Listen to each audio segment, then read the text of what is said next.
All right, another totally rewarding chat with my co-host Paul. How's it going, Once Paul? again. I see we're also short on time. You still couldn't write on your whiteboard. Although I should probably not say that because one of these times you're going to put something on that's highly regrettable for me. And for those who are watching, there's going to be an episode where it flips because I'm in the process of relocating my desk away from the whiteboard. So we'll see what happens. There'll be a different background, and we'll see if you pick up on that one. Well, for those that are on audio only, it's a plain whiteboard.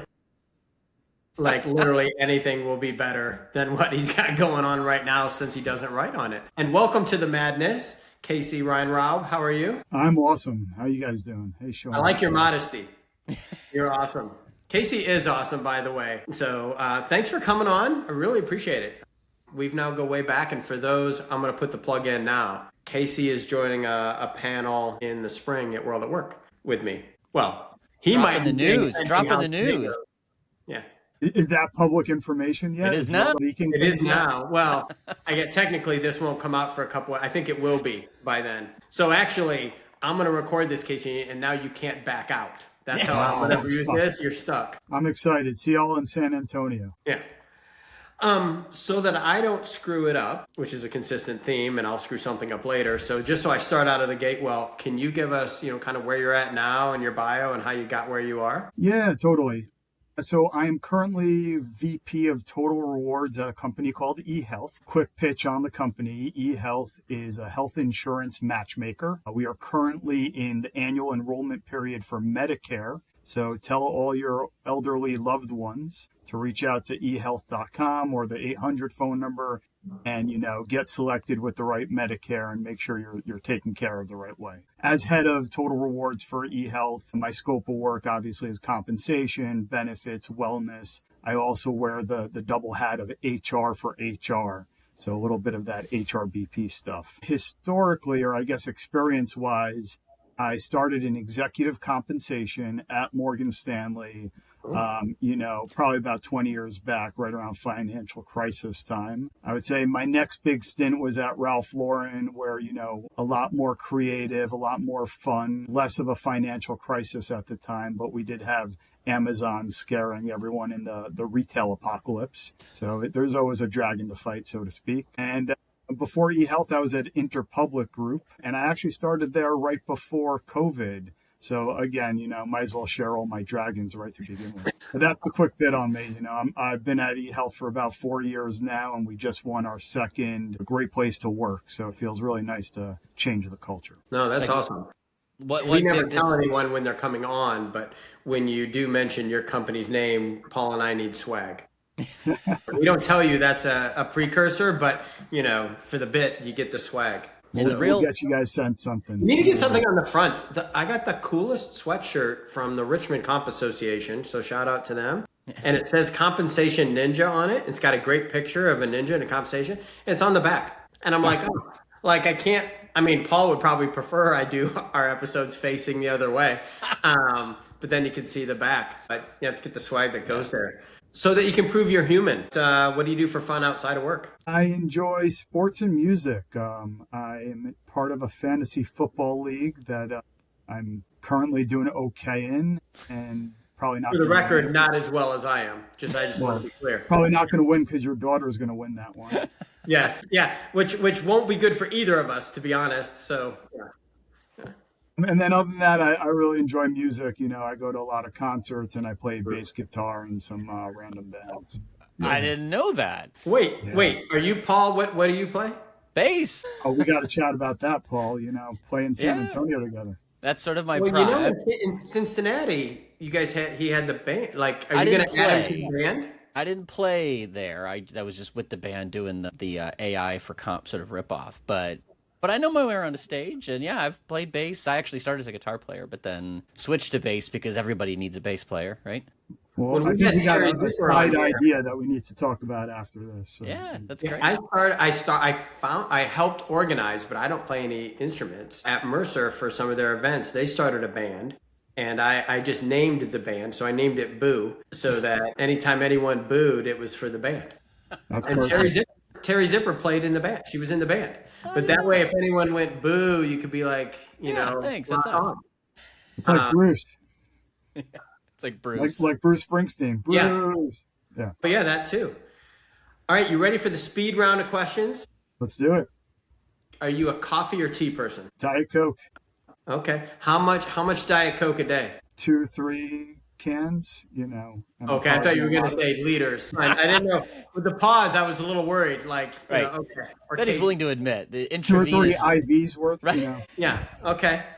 Do you use compa ratio or range penetration? Probably compa ratio. We'll dig on that. You have a weekend away, Casey. Magically just happened. Do you go for a posh weekend away, or do you go out in the woods and rough it? Probably posh at this point, We've all evolved. It's middle age.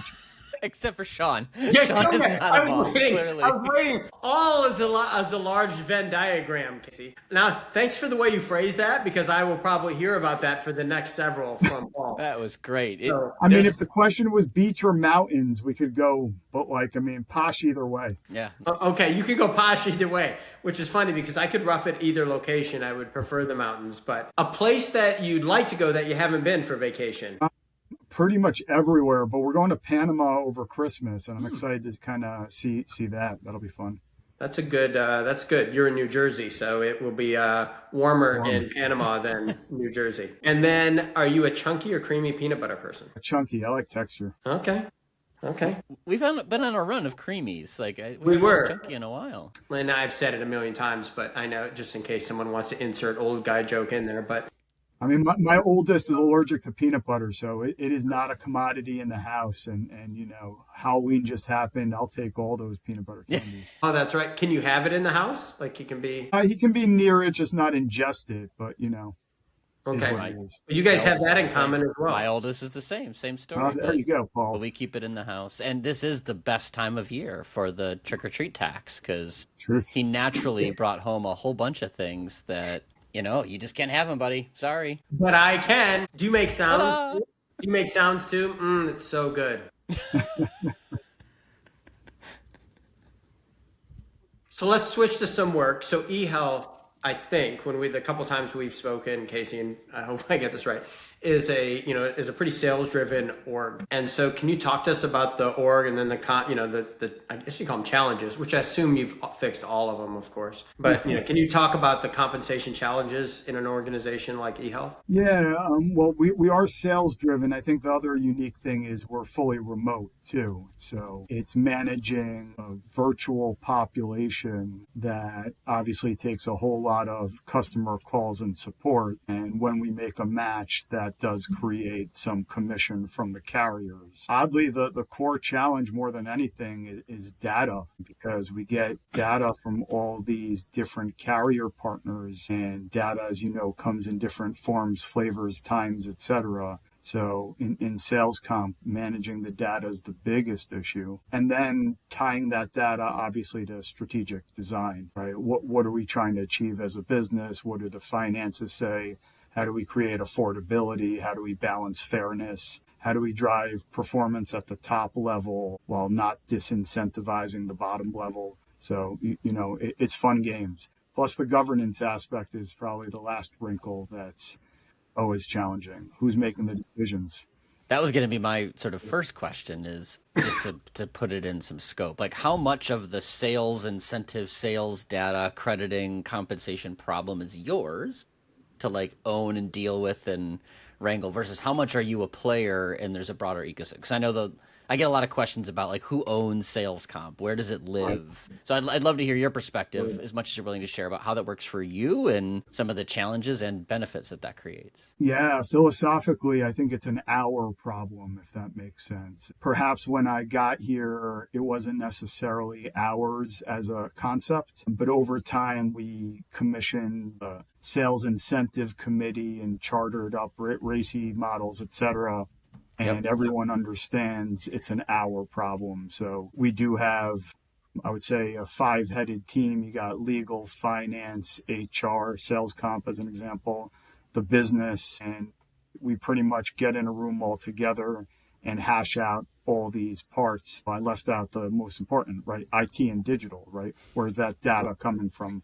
Who's helping support that tech flow of information? Who owns the veto, or who owns the final decision in all that? Because that's a lot of That's like is it unanimous? Is there a quorum? Like, what are the rules of engagement if you can share on how you get there? Because I mean, sales comp just has so many, there's a lot of opinions that go into that and when things can change. Yeah, I love that question. Ultimately, it's a negotiation and persuasion, but there are some cards folks hold that it's like a game of Uno, and the legal guy drops his card, we're reverse, it just is what it is. Yeah. But legal's not going to drop that card unless it crosses a specific line, right? Similar, finance is going to be focused on affordability and proper process there. They may not be focused on motivation and design. Well, we just published an article that says sales comp is a team sport is the title of the article. And love it.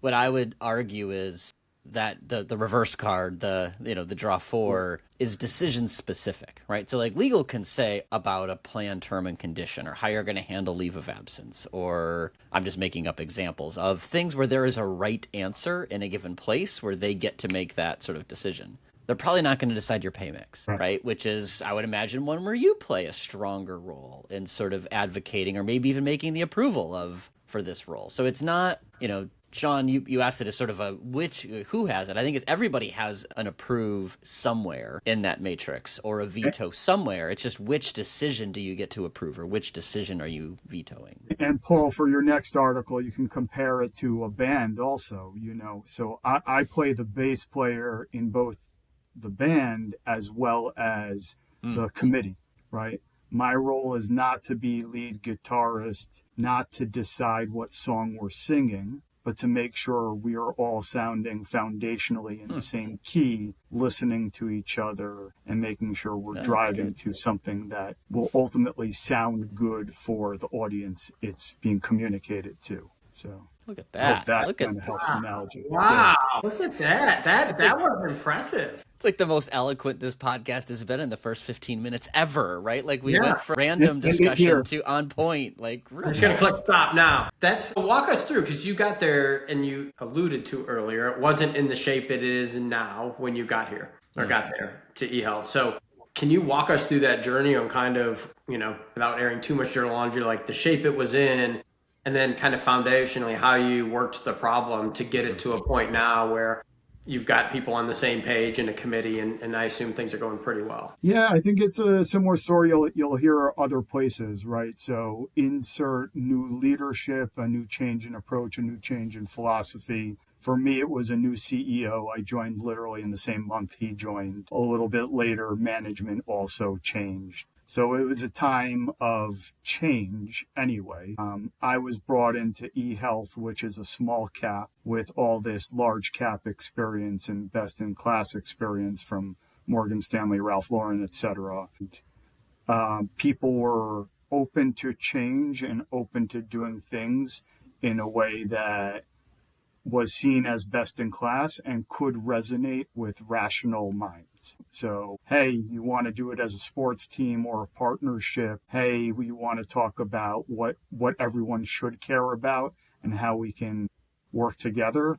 That's an easy conversation to have when you have the right ears listening. And then from that point on, it's really about consistency and messaging, right? Reminding everyone this is our agreed cadence and time. This is our agreed approach to leading up to that quarterly meeting. It's all this negotiation behind the scenes. Hey, business, I'm going to have to say this bullet point. If we go this way and you want to propose that, you're going to hear the comp bullet point that perhaps this is going to incent this way or that way. Are you okay with hearing that in a public forum? Perhaps the answer is yes, perhaps the answer is no. None of this is black and white decision making. It's all in the gray, and you try to lean to simplicity, to consistency, but ultimately you're doing right by the business. So if the business is changing, you got to change with it. Were there one or two things that you just had to do right out of the gate? So I'm kind of very curious to how do you where do you start? Right? You kind of give us what are the first fruits? Where do you get the first few steps? I started with a charter, So seriously, first step. Okay. Yeah. Here's a 1-page, 2-page document that says, here's the people, here's our intention as a group, and here's our cadence of meetings. It was pretty simple. What are we going to accomplish in this, right? What is everybody's role in this? The meetings aren't led by sales comp. We kind of project manage it. But in general, finance has a few slides they got to put there. It'll be business justification on changes. They got to say what's going right, what's not going right. So it is a nice partnership. But again, it's a weird timing game. You can't just come out of nowhere and say, here's a charter, y'all. Right. You need a catalyst. And absent a catalyst, you got to look for quieter ways to make change, right? Or collaborative ways to make change behind the scenes. This, I had a really nice big catalyst. So the first thing was charter. How do we want to define our approach? And then it got more and more complex from there, right? You move on to systems, you move on to audits and governance, you move on to metrics that support decision making. Yeah. But those are heavier lifts. Yeah, I was in a role just like yours at each of my corporate stops, and one of the chief HR officers was like, Paul, we really want to get involved with sales comp. So, and he knew I had that background. It was part of my early consulting career. And he's like, well, where do you start? And I'm like, lunch. Actually, lunch is where I start. Because like, you can't just show up and say, hey, I'm from HR. Here's a racy model of all the decisions I'm going to get involved in now, right? And I'm not hearing you say that. Like, it starts with like, first fruits are very basic. For me, it was lunch. Like, literally get to know the guy who was owning it today. Don't just come and say, hey, my boss says I have to take over part of your job. Like, that's not going to work. Even if that happens, it's not going to work because you still got to play in the same sport. You can't just show up and tell the drummer he's a terrible drummer. Like, you have to show him, here's the beat we want to roll with. Here's the pocket we're going to play in. So yeah, I'm totally with that. Whether it's a documented chart or whether it's a conversation, whether it's just simple examples, like it starts with just getting on the same page with all the right stakeholders. Then you jump into sort of cadence, reporting rhythms, decision making, that kind of stuff for sure. Yeah, I mean, I think personally in sales comp more than any others, I always go with the premise that no one made a bad decision on purpose, right? Like generally they did it, for some reason.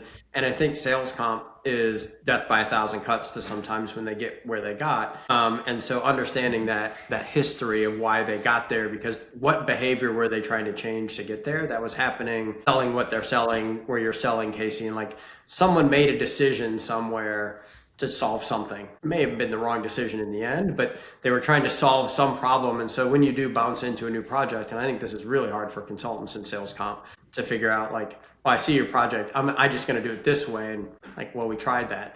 That's not the behavior you think it's going to do in this organization.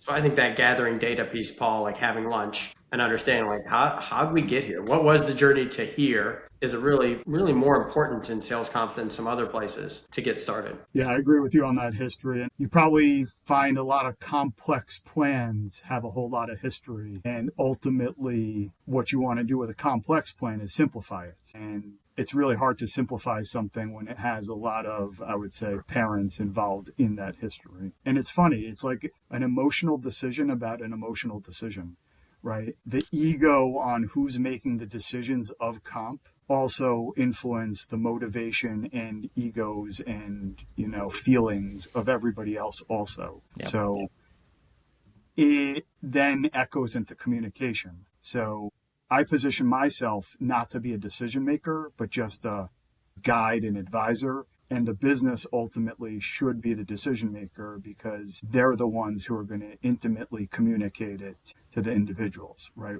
We might help on a broad basis, but obviously every manager, every supervisor, the team leads need to be really well understood and know it's their plan and not just HR's plan. Well, and I think that becomes more so the more leverage there is on those sales roles, right? Because, you're talking about STI through, part of an organization. It matters, but it doesn't matter as much. Broad base, it doesn't matter. It's kind of like, I'm not happy. Difference between a 2% increase and a 2.2% increase, you're still just unhappy with me, when I give that to you, Paul, right? But this is real money that they escalate. And, again, I'll come back to most people's people strategy, most organizations' people strategy isn't to hire stupid people. And so the salespeople back into what do I have to do really quick, and what does this mean for me really quick? They understand the levers, and that's the behavior. So I think that's where people sometimes forget about sales comp. There's so much more leverage on them. That this is really, the base pay is base, and there's so much more upside. How did you do actually on the simplicity? You mentioned it. You're like blue skies, rainbows, and unicorns. We go for simplicity and consistency. No, we are not winning the simplicity fight. Okay. But again, that goes to business strategy. One of our business strategy is diversification of product. So I know I pitched Medicare because we're in Medicare season. So again, everyone go call eHealth, eHealth.com, get your Medicare for your elderly. Now we get a shirt and a hat. Swag. We get a shirt and a hat. We just need to have a swag. We don't have any cool graphics or anything, but that's where we need a swag pop up. Yeah. Yeah. But with that, lost my train of thought, I guess. You go for simplicity, diversity of product. You were pitching Medicare. With that, if it was just Medicare as only one product, it could be simple. But right, Medicare, you can't necessarily sell year round, right? There's an annual enrollment or volume's heavier. So in Q1, 2, 3, there's other products to sell. And there's other products that are growing in bigger businesses. So perhaps we got to continue to pivot with the company and what we're doing. So we pilot different sales plans for different roles. We also try to create career pathing in our sales plans, which also adds complexity, but it's complexity for the right business purpose. Yeah, it sounds like one of the hardest problems I have found in sales comp is when a dollar's not a dollar, right? Like at a certain time of year or margin characteristics, or like for a variety of reasons, it's not always simple as just adding up everything. That's a big complexity driver. It sounds like you've got some of those. Yeah, we have very seasonal business, right? So you got virtual and seasonal. So you have consistency though. Have you been able to get to the consistency piece pretty well? There is consistency in process. There is consistency in timing of when it can expect plans and be communicated. The majority of the plan's construct or framework is consistent, but to Paul's point, probably the targets change over month or quarter. Yeah. You said something very interesting, if it's what I'm thinking you said. You mentioned you pilot things, and experimentation is something I've long had like a love affair with in this world, because boy, would it be nice if we had more fact about what works rather than, well, I think this will work. And the pilot or the experiment has always been a little bit of the mythical beast, though, because it's been hard to find leaders who are willing to do that. So I'd love to hear what did you mean by that when you said you pilot plans? I'd love to learn a little bit more. And how have you, if it is what I think it is, how have you made that work? So I personally am not piloting much, but the business itself will try a new product. Got it. And maybe not go whole hog into it. So let's say maybe a team of a dozen folks are going to be that pilot group. Well, that counts, yeah. But we need to put a plan together, right? So we're putting a plan that may be shelved or adjusted 100 different ways. I would say, not to get too technical, but pilot programs, you don't have much history, right? It's a new thing. You want to pay people to do the job you're asking them to. We tend to, pay by production, but in pilot, because of the expectations that you don't have, usually throw it into some kind of quartile, quintile payout. Right? Try to parse people up into, you guys produce the best, you guys produce the least best, and pay out close to target along the way, incentivize a little. And then quarter down the line, quarter down after that, you have enough data, you understand volume expectations, and then you can adjust, to your point, Paul, to a standard approach. Yeah. No, that's great. As a specific form of pilot, which is sort of when you need to roll out something new, the business model isn't everybody's going to go do it. It's not like the business is sort of a preference for, let's start with a team or two teams. So you can learn from that broader rollout and make sure the comp works. You're not necessarily testing new plans. It's more you have to put a plan in place when you're testing a go-to-market. Correct. But you learn from that, I'm sure, in terms of like, well, this, when you introduce a product, it's always a question. Like if you just, will this model work? Will we put a bonus on it? Will people actually sell it? Well, you're learning that in that pilot process. And I think we've learned this approach that I laid out to you guys from prior pilots that, there's always learnings. Yeah, got it. And none of this is 100% perfect. Yeah, got it. Interesting. So with all the complexity, but consistency, Are you leveraging tech? Like, where are you leveraging tech other than, the world's leader in Microsoft Excel? Where are you? So, so this is a great one. I'm not going to call out names, but we did take two swings at products externally, probably in 2021 and then in 2023. I would say first swing, complete miss. I don't know if we even went live. Second swing, we did go live, but on the annual rinse and repeat is where it flubbed. So, probably one, let's call that a foul ball, right? Okay. Strike one, foul ball on number two. So at the start of this year, we actually had a big discussion again as a group, not just sales comp, not just the business, but all of us. But do we want to go for a swing three on an external product? Do we want to continue using Excel and the manual, nimble things that still have possibility for human error? Or do we want to lean into our internal teams and see what can be built in the current infrastructure? And so we chose option number three. I actually, after this meeting, get to present that we're at 90% complete, moving in the right direction.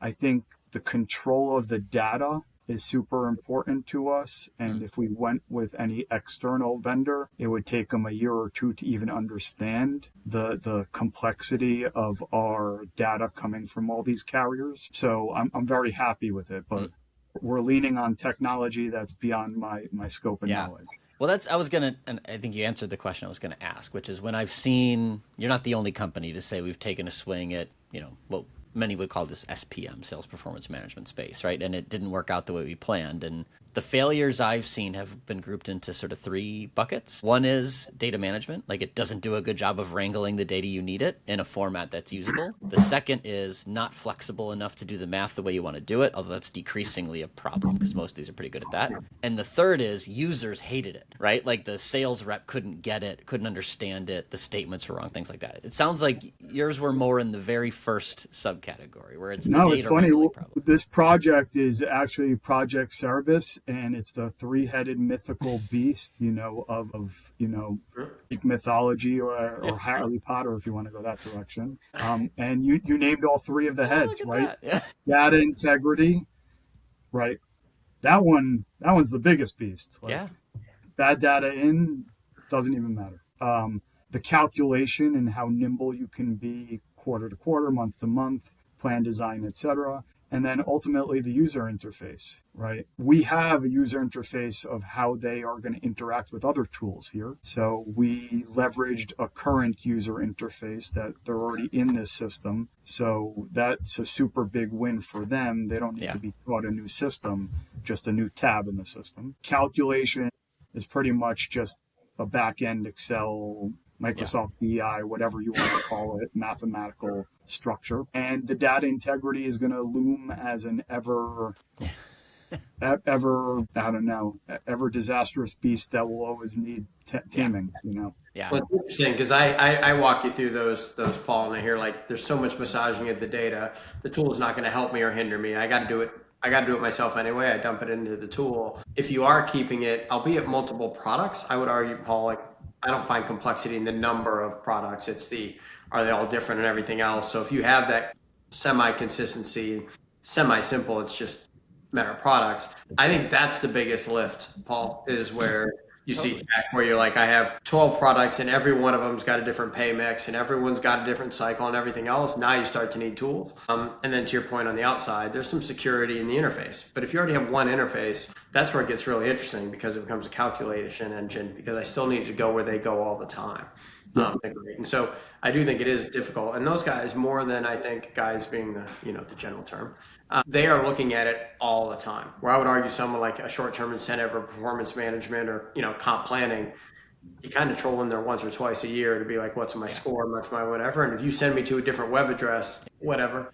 But these guys are looking all the time. Yeah. Well, and I have a client in the insurance space, not directly competitive with what you do at eHealth, but like they've been on an implementation journey with one of these SPMs. I want to say 4 years they've been trying to turn on. And the big fear is because their reps are going to look at this every single day and the numbers can even change on you, unfortunately. That's just the nature of insurance to some extent. Like, is this new? What if it cancels?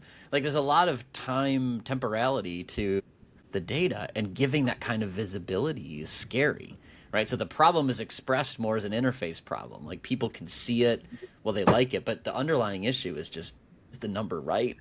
And how do we build confidence that the number is correct if we're going to expose it to all of our reps and have them trust it? So it's just, there's a nerve there. I totally get it. Yeah, it's all about building trust, right? Like, because if they don't trust it, then the soups and managers don't trust it, leadership doesn't trust it, and then then they actually, it trickles into all of HR, right? It's not that they don't just trust sales comp, they don't trust total rewards, and then they don't trust HR, and Yeah. But like trust is huge, and that's kind of, we over communicate because of the trust issue. Yeah, totally. So if someone was starting, if you could call it all down to 1, 2, or 3 kind of key items, if someone was starting the journey, like what are the couple, highlights, I guess, Casey, that you would have someone starting on? Within sales comp, understand the data and understand how it relates to the business. It's a business role. It's not a fluffy role. You need business acumen, and you need to be clear on what data actually means. And if you like numbers and you like connecting numbers to emotion, it's a really fun place to play. Yeah. I'm a big fan, not to it's what you said, honestly, but when you can buy something and follow your transaction all the way through to the paycheck is the way that I've described, like getting to know sort of sales comp, because you learn a lot about, well, how does an order get tracked in our systems? Yeah. How does that find its way to a person? How does that affect their pay? Like, you learn a lot about, because then you can backtrack to, okay, well, how did that person talk to me? Or what would their motivation be as I was buying? So it's artificial, of course, because you're buying it just to experiment, but you learn a lot about the life cycle of the data, a transaction, and how pay can work and how it can go wrong based on that. So that's what I always try to do, is tell people, like, go buy something and watch your order flow through the systems if you can. I do this. I do similar, Paul. I ask someone for an average sales month, and then I move those numbers up and down as if, how would I maximize that commission if I was me, right? If I was the greediest bastard I could be, how would I go back and manipulate my actions? To your point, the emotion, right? They're there to, it's a paid first position, right? To be fair with salespeople in a good way, right? If they're making money, you're making money, right? They're putting food on the table for everybody. But go back in and figure out how you would manipulate your quota, where you would chase, where you would whatever, because people are like, well, this is what I would do. And then back yourself into that sales comp and be like, well, is that the behavior you, the business, Casey, want? And they'll be like, well, no, I don't want to do that. Well, that's what you're paying for. Like, the really smart ones will be like, this is how they're going to chase. This is how they're going to chase their number. Yeah. The human nature of it is spot on, Sean. And right, like, what behavior do you want to pay for? What behavior is expected, and what behavior do you have to manage outside of a pay concept, right? Because you get some base pay just for showing up, right? And then you get some incentive for producing above, beyond target or at target. But that's just the comp side of things, right? There's a whole lot that people want to throw in the comp design that cannot be solved with money. And that is the most interesting part of this game. I just think being almost a pessimist, Casey, around, what happens if they sell multi-year or one? You want to sell multi-year, but they're not dumb. They do better off selling a 1 year every time, over a period of time. Like, again, the people strategy isn't to hire bad or stupid salespeople. And so, you need to kind of, I think that's a really critical thing when you go somewhere and start, for me, is like, how would I optimize if I was the salesperson, my take home pay, and then go to the business leadership and be like, is this what you want the business to be doing? And if those two align, congratulations. But generally there's some loopholes. They're like, well, we can't sell this. I'm like, well, that's because they don't want to sell it. It's a lot of work. Like, it's a long sales cycle, a lot of work for a little bit of money. Like, they don't want any part of that. Yeah. I do find that having the big list of risks is great. Assuming they will all happen is sort of a path to complexity, right? To your competing priorities, Casey, right? Around, contract term is my current sort of bugaboo now, right? Like, well, if I would always sell a 3-year term, well, guess what? Your customers don't all want a 3-year term. Right. Like, you can try to manipulate that all you want. So yes, is it a risk that a sales rep's going to oversell long-term deals at a discount? Yeah, but most organizations don't want to do that. So let's know it's a risk, but let's not design for that risk. and I'm just making it up as an example, but like knowing what could go wrong is different than I need to make sure it doesn't go wrong. Yeah, I think they go in those buckets of, and then the one that always gets me, my pet peeve is always when people want to start solving problems I wish I had. Yeah. Right. What happens if they make too much money? So the company's making too much money, which is nothing I've ever heard. Right? Like that's how it works. Like that's the part, Paul, where I really get wrapped up, where people are so worried about that stuff, right? Yeah. Where the sales rep's going to make too much money 5 years from now. I'm like, oh, okay, like sure, yeah. To me, that's just the math equation of how much the company makes, and is it tied to each other? I would say the too much money part that bothers me is when it's isolated to one job that's sitting next to 4 or 5 other similar jobs. And let's say all of them have similar structure, but one of the jobs has something additive. That would get me to say a bullet point in the larger meeting saying, hey, by the way, everyone, before you approve this, be aware that.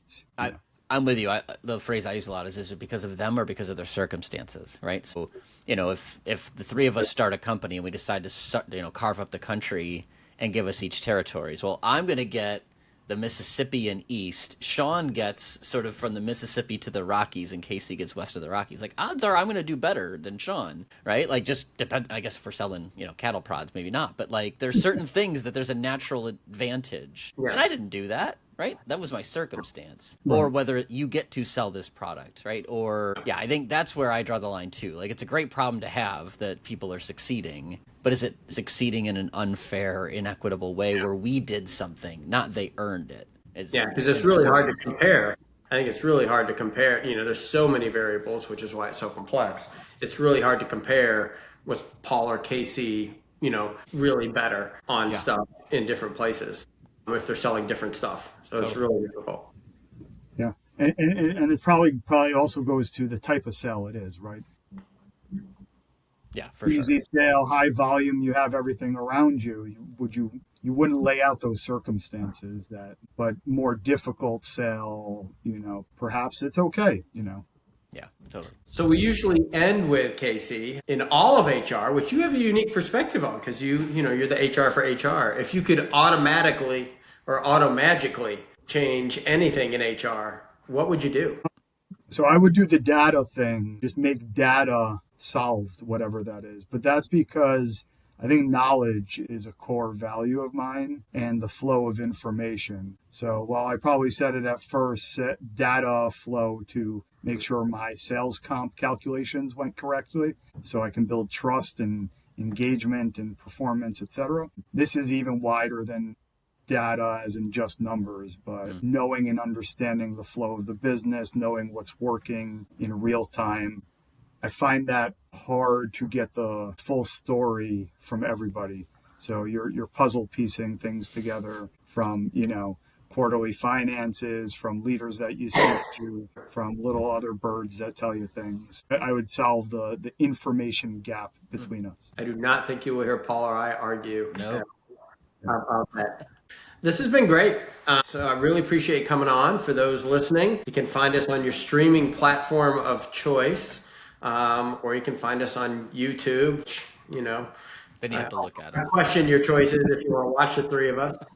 But you can find us there and also on the Work Defined network. Casey, this is great. Mr. Weinraub, if I get it right. I'll come clean. I've known you for a while and I don't think I've ever asked you how to pronounce your last name until today. I'm just Casey, and Sean, I'm not going to even try to pronounce your I know, last name. you're just Casey. That was the problem. You were just Casey. And then I'm like, oh crap. It's Weinraub. And people can find him on LinkedIn. He is absolutely fantastic. And obviously, touch base with him if you want. And we will be at World at Work if you want to come chase us down in April as well. So thanks so Paul. much. Thanks, Sean. Yeah, good to speak with you, Casey.